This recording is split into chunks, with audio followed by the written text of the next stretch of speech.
आंदोलनाचा उद्या ओबीसींवर अन्याय झाला असं लक्षात आलं तर निश्चितपणे ओबीसीचं सुद्धा आंदोलन सुरू होईल आणि मला असं वाटतं की त्यामुळं सरकार दोन्ही बाजूचा विचार करून योग्य तो निर्णय घेतील आणि आम्ही आमची मतं जे चुकीची वाटतात आम्हाला ते आम्ही जाहीर सभेतून मांडतो आणि त्याचा विरोधसुद्धा करतो आणि ते करणार असं आहे की कायद्याच्या कसोटीवर जे जे काही उतरेल ते देण्याचा सरकारचा प्रयत्न आहे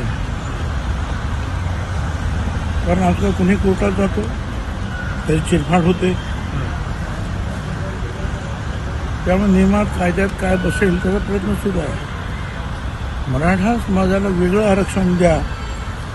असं माझं सुद्धा म्हणणं आहे पण ओबीसीवर अन्याय होता कामा नये या मतावर आम्ही ठाम आहोत. एबीपी माझा, उघडा डोळे बघा नीट.